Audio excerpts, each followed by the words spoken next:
Hello everyone, I'm Ethan, and today we will be going over our project problem. So, the question says, the figure below represents an equilateral triangle that is filled with circles. Each circle has the same length across, or the same diameter. The circles are placed in the equilateral triangle with no room to spare. If we let E of n be the equilateral triangle with n number of rows, and let B of n be the total area that the circle takes up within the triangle. The picture below, which is this right here, represents the N4 case, or the case where 4 rows, 1, 2, 3, 4, lives inside of the equilateral triangle. And then this L right here, this is the length of this one side of the triangle. So, for the first question, it says show what E1, E2, and E3 would look like, and then compute B1, B2, and B3. So, E1, in mine, I have it as A1. So, since it's 1, we only have one circle, one row. Equilateral triangle, it's got to add up to 180. You can label each of these sides 60 degrees. You go from the center of the circle to the corner of the triangle. This will cut it down to 30 degrees right here in this small area right there. Then go from the center down, that is the radius. And the radius kind of cuts this triangle into 2 parts right here. So we have an X and another X value right here. So we can draw this triangle separately out right here. Label our sides X and R. And this will be 30 degrees because, like we said, this line right here cuts this angle in half, so it's 30. And so since we want to find these values, we take the tangent of 30 degrees, right? So tangent is opposite over adjacent, so we have R over X. And in order to fill out these values, we take the given values from the equilateral triangle area formula. So eventually for X, you would get, you would get tan 30 equals R over X. And then we would solve for X. Our X would equal R over 1 over root 3. And then solve this down a little bit more. We get X equals root 3R, right? So now we have to remember what the area of a circle is. The area of a circle right here, A equals pi R squared. So since we only have one circle, it's just going to be area equals 1 because it's one circle times pi R squared. So that's just going to be the formula that we are going to use in a second. So now we need a length formula in terms of R. So we can see that the length, which is right here, is now up here. We have it split into 2 x's. So L equals 2x, and we see that we have a given x value right here that we found. So L equals 2 times root 3R. And then you can simplify this down a little bit more if you want to by doing R equals 2 root 3 like this equals L. And so now we can solve for R right here. R equals L over 2 root 3. Okay, so this is our R formula that we just found. Now we can plug this back into the area formula right here. So we have A equals 1 times pi R squared. A equals 1 times pi, and then this stuff squared. L over 2 root 3 squared. So that's our A1 formula, or as it's asking, E1. So yep, this is the start, and that is the area formula for a triangle with one circle in it. So let's erase this. And now we are going to go on to the area with 2 rows of circles. So as you see here, this has 2 rows. You got your first row here, second row here. So now this is pretty much going to be the same process as before. We take our area formula. Area equals pi R squared. But you got to keep in mind that now we have 3 circles, 1, 2, 3. So we would multiply this whole thing by 3 like that. Now we need our formula for length in terms of R, but we need to come up with the length formula first. So L equals, remember remember from the problem before, our 2x is a constant. And then we see right here that we have a 2 radius. So we can just add a 2r onto that. So we can plug in our given earlier, which was 2 times root 3r, right, like that. L equals, and then we see that there's a common factor of r in here, so we can pull out the r equals 2 plus 2 root 3. There you go, there's our length formula, but now we need to get it in terms of r, so we can just divide this on both sides, via r equals L over 2 plus 2 root 3. There's our length formula in terms of r. Now we see that we can plug this back into the area formula right up here. So we have area of 2, because there's 2 rows, equals 3 pi times L over 2 plus 2 root 3 squared. So far, we've kind of realized something. Last equation we had right here, last problem, we had L equals just a plain old 2x. And now we have this 2x, but we have a 2r. So I'm kind of thinking in my head, is it each row we add to this triangle, just adding another 2r? And then we also realize with the area formula, are we just taking the number of circles and multiplying it by the area formula? So let's do A of 3 next and see if these realizations are correct or not. And then we can kind of use that leverage to work on the next parts of the problem. So as you see right here, it's a little bit small. We have 1, 2, 3 rows of circles, right? So we can just start. What's our area formula? Our area formula, A equals, now remember there's 6 circles in here, 1, 2, 3, 4, 5, 6. We take those 6 circles, multiply it by the area formula, and then this is a start, and then we just need to find the length formula again. So remember, L equals that constant we found in the beginning, which was 2x, because it's going to be split into 2 parts. And then we can kind of use that realization of adding another 2r onto our last equation, so that we will have a 4r into this one. We can look right here. We have 1, 2, 3, 4r. So we can just do 4r plus 2x, just like that. And then our x right here is always going to be root 3r. So we can just plug that in right here, equals 4r plus 2 times root 3r. Again, we see that there is a common factor of r in both of these. Just pull out this r equals 4 plus 2 root 3. L, solve L in terms of r equals L over 4 plus 2 root 3. Now, again, we can plug this back in here. A equals 6 pi times our r that we just found, L over 4 plus 2 root 3 squared.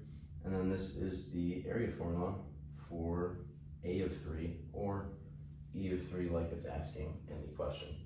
So we have a change of scenery because we got kicked out of our other room.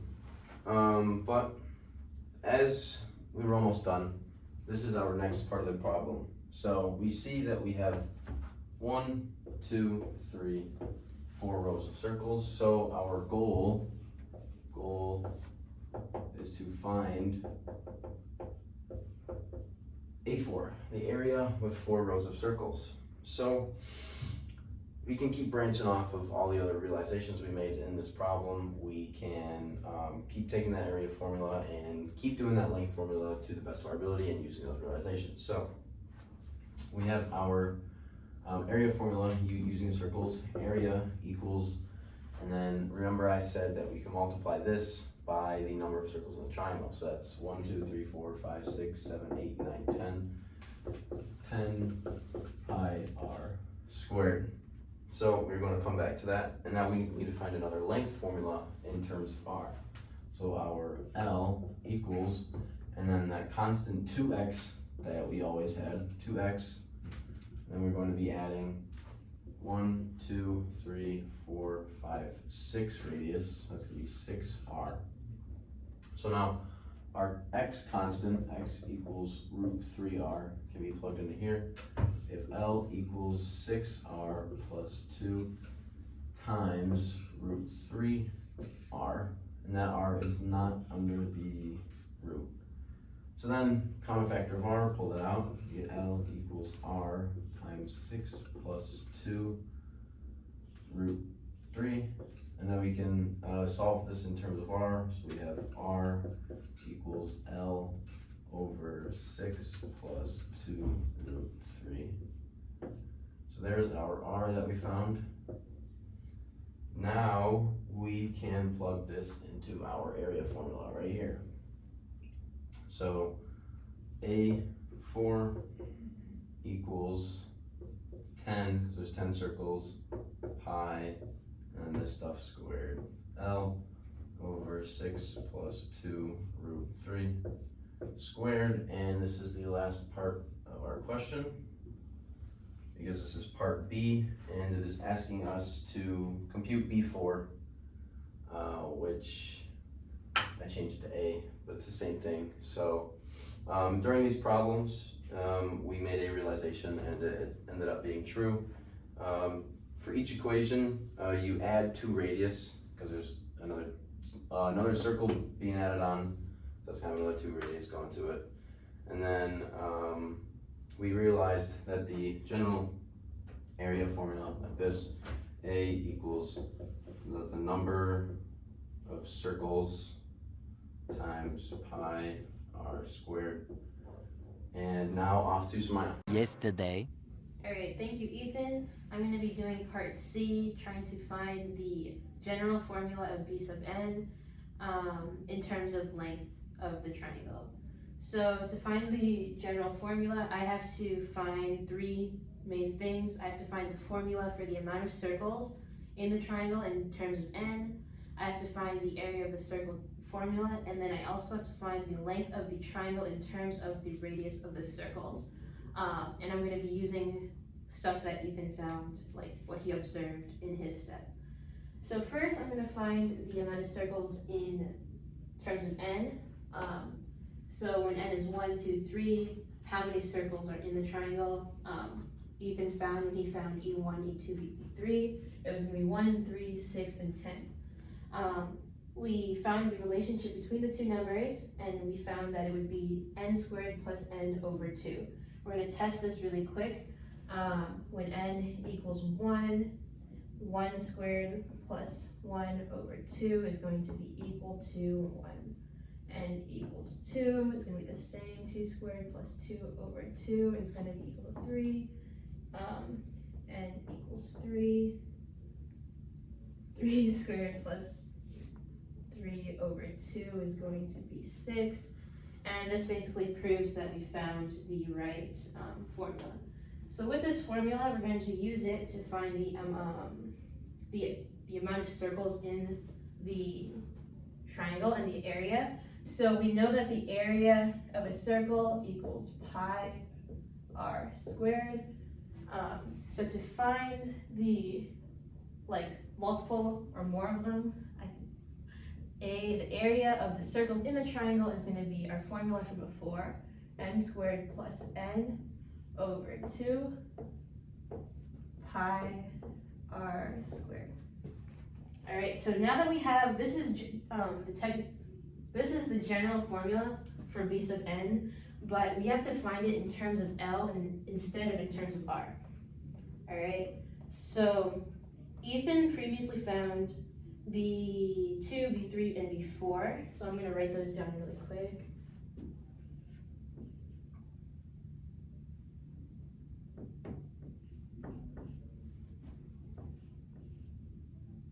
One hour later. We have what Ethan found, B2, B3, B4, and then we're going to now look at these and try to find what's changing so we can find the general formula. So we see that the only thing that's changing is this number right here, what's being added in the denominator, and the relationship between that and the index, or like b sub whatever. And I found the formula for that change in n is going to be 2n minus 2. All right, so for this one, we plug in 2, it's going to be 2, right, plus 2. Plug in 3, it's going to be 4, and plug in 4, it's going to be 6. So we found that the general formula for this the general formula for R is going to be equal to L over 2n minus 2 plus 2 root 3.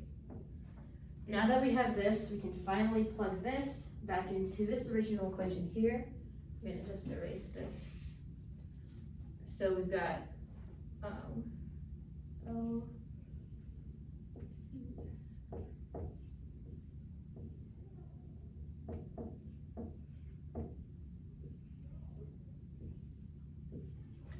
So this is the area of the triangle. So this is the area of the circles in the triangle's general formula. We have the amount of circles and then the radius in terms of the length. Next is Alberto. Eventually. Hello class, thank you Samaya for giving us this general formula. I will now be simplifying and taking the limit of this general formula as it approaches infinity so that we can figure out the area of the amount of circles that are going to be within that triangle as it approaches infinity. So first, it kind of looks ugly, so let's simplify it. First, I'm going to just focus on this side, and I'm going to distribute this squared so that we can just work on it and not have a whole bunch of things going on at once. So we can start by doing this. We could do L squared all over the 2 times the square root of 3 plus 2n minus 2 squared. Now, this we have to factor it out. So let's do that over here. 2 square root of 3. Oh shoot. 2 square root of 3 plus 2n minus 2. Do it twice because it is a binomial. And now we factor it out and hope there's something pretty at the end. There is something pretty, so we'll figure it out. After factoring everything out, we get 12 plus 4 times the square root of 3 times n. N is not underneath the square root. Minus 4 times the square root of 3. Plus 4 times the square root of 3 times n again. Plus 4n squared minus 4n minus 4 square root of 3 minus 4n plus 4. That's a lot. That's pretty ugly. We can further simplify this by common factors. So eventually, with L squared on top, you will get this.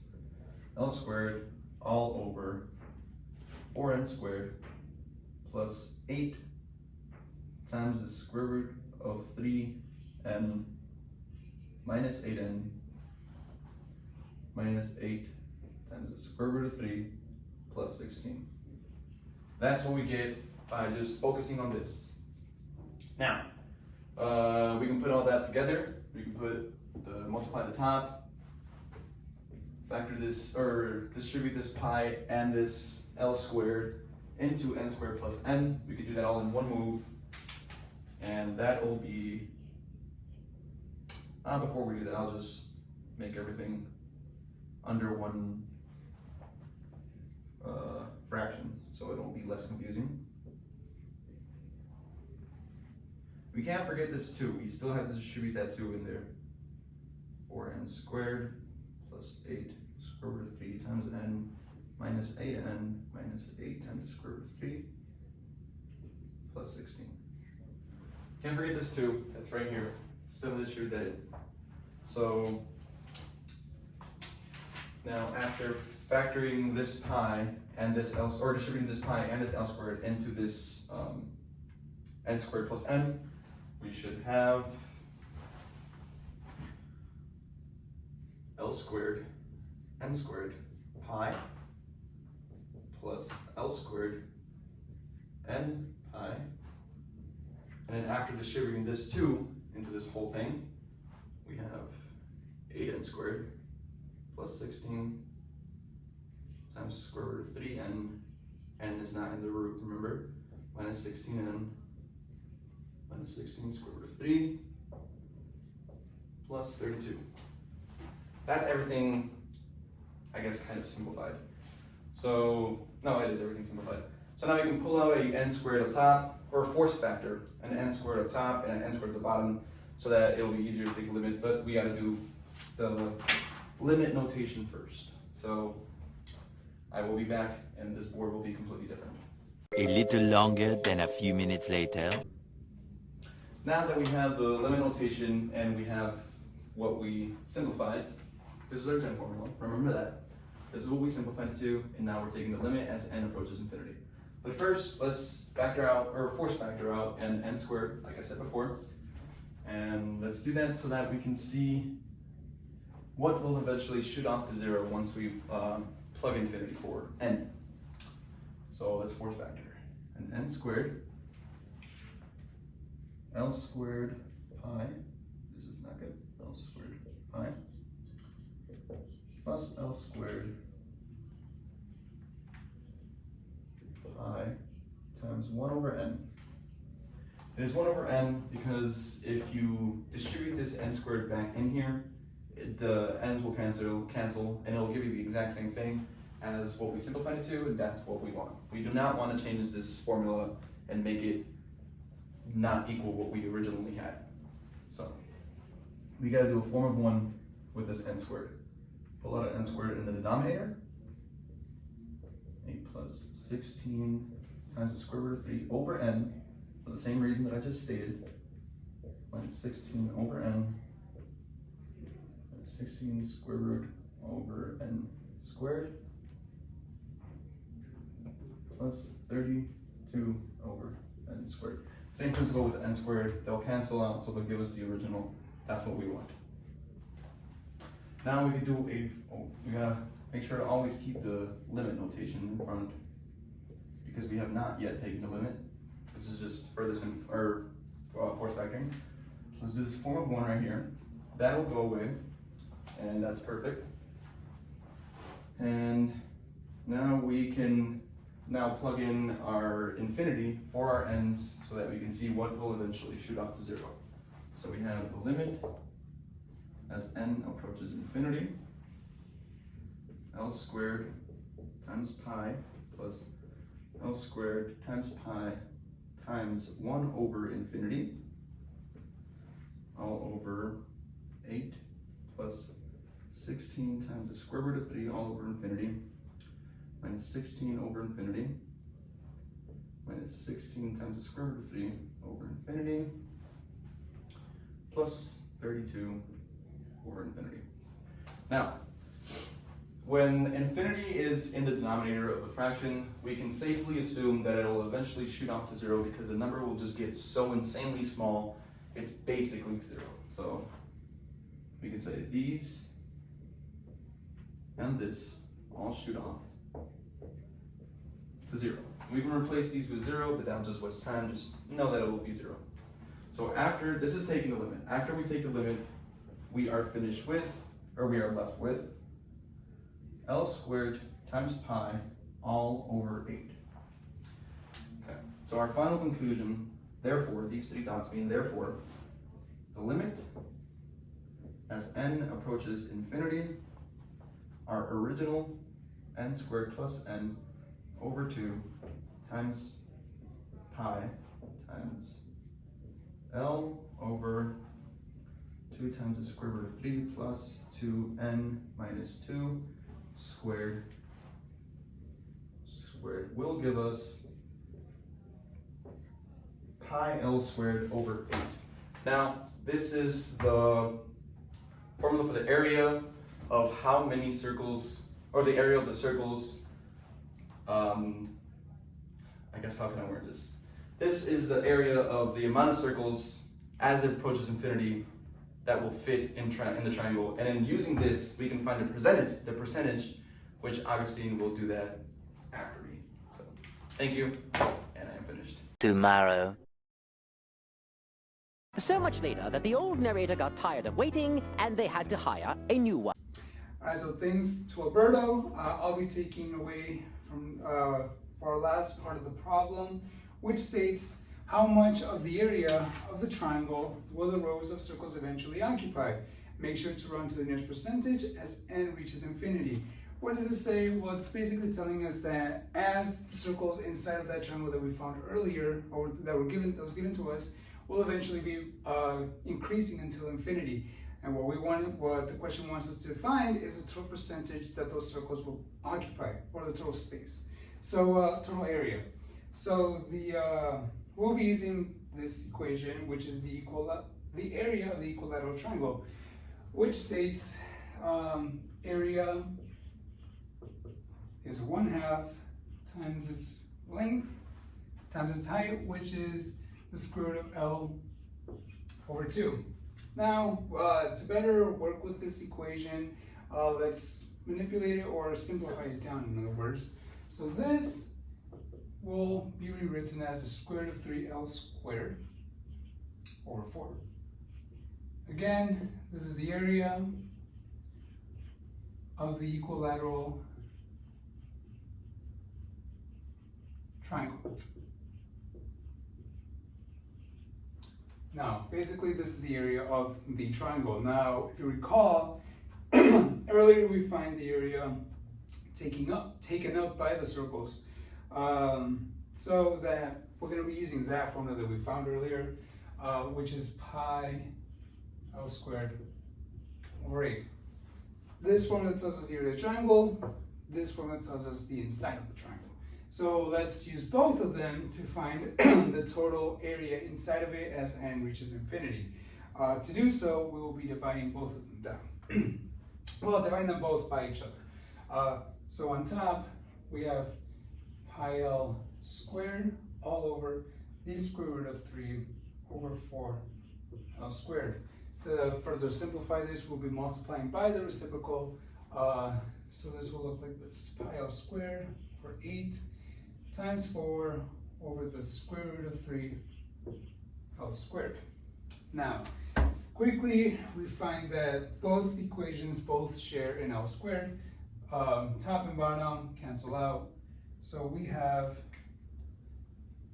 pi over 8 times 4 over the square root of 3. After that, we see or notice that 4 and 8 both share a common multiple of 4. So this could be written as 4 times 4, 4 times 1. This could be written as 4 times 2. Both 4's will cancel out, giving us our final form of it as pi over 2 times 3, right? Now this is our answer technically, but let's plug it into a calculator, because again, you do not want to see me write all of that math down. So if we plug this into a calculator, we get 0.9, what is it, 0.6, right? Again, we don't want in this form. This is the decimal form, so we want it as a total percentage. To do that, we multiply this whole thing by 100%. This will give us then give us 90.6%. The question asks us to round to the nearest percent. So when doing so, we get 91 total percentage. Again, what does this say? This basically says that as the triangles are being multiplied or like increasing towards infinity, the total area occupied by those circles will be 91%. So thank you very much for watching, I guess.